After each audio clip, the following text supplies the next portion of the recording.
WP ক্রাকার একজন কৃতি students, কদিন পরে উর্দি পড়বে। আর কবে পড়বে মোটামুটি ডেট দিয়েছে কিছু নাকি? হ্যাঁ, তার মানে ফাইনালিস্ট হয়ে গেছে। এখন তুমি তোমার জীবনের স্ট্রাগল পিরিয়ড সম্পর্কে আমাদের যদি কিছু বলো তাহলে আমরা শুনে একটুখানি মানে ভাববো যে না এই সম্ভব বিনা পয়সায় চাকরি পাওয়া। কারণ সমাজ এখনও জানে যে অনেক মানুষ জানে যে সরকারি চাকরি টাকা ছাড়া হচ্ছে না, কিন্তু এটা একদম সবসময় যে সত্যি কি মিথ্যে সেটা আমরা বিচার করবো না, আমরা কোনটা করতে পারছি সেটা আমরা জানাবো সমাজের কাছে।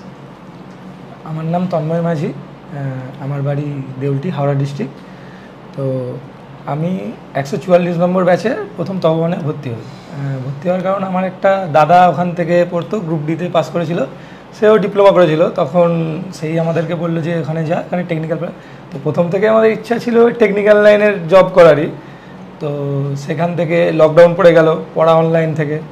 তো তারপরে কি ফর্মও বেরোচ্ছে না কিছু, কি করব না করব। তারপর পুলিশের ফর্ম ফিল আপ করলাম, সেখান থেকে পিলি পরীক্ষা দিলাম। তারপরে আমার হাত ভেঙে যায়, স্যারকে ফোন করলাম যে স্যার এরকম হাত ভেঙে গেছে, পুলিশের পরীক্ষা কি আমার হবে? স্যার বললো কোনো অসুবিধা নেই এটা নিয়ে, তো তুই চেষ্টা কর, পড় মন দিয়ে, আর একটু সাবধানে থাক। তারপরে হাতের অপারেশন হওয়ার পরে আবার পড়া স্টার্ট করলাম। দিয়ে মাঠের জন্য ছুটতে ছুটতে আবার প্রবলেম হলো একটু, দিয়ে রেস্ট নিয়ে আবার কিছুদিন অল্প দিন ছুটেই খুব কষ্ট হয়ে, মানে কষ্ট হয়েছিল, দিনে দুবেলা ছুটতাম, দিয়ে পাস করলাম। তারপরে মেনের জন্য স্যারের কাছে গাইড নিলাম এসে, অনেক কি করব না করব, দিয়ে তারপরে সেখান থেকে চাকরি। তো আমি বলবো যে নিজের উপর বিশ্বাস রাখতে হবে যে হ্যাঁ আমার দ্বারা হবে, আমি চাকরিটা ক্র্যাক করতে পারবো। পড়তে হবে, তার জন্য প্রচুর পড়তে হবে। আর স্যার তো আমাদের আছে গাইড করার জন্য, যে কোনো পরিস্থিতি, সব পরিস্থিতিতে স্যার গাইড করবে। তুমি যে কোনো সমস্যা করো, স্যার ঠিক সেখান থেকে সলিউশন খুঁজে আনবে যে এইটা করো, ঠিক হয়ে যাবে। তো সেখান থেকে অনেক স্যারের থেকে অনেক হেল্প পেয়েছি। আমার তো অনেক সমস্যা হয়েছিল, তো আমি বলবো হ্যাঁ। এখন হাত ঠিক আছে তো নাকি? হ্যাঁ, এখন হাত ঠিক আছে। আচ্ছা আচ্ছা, হাত নেওয়ার সমস্যা নেই।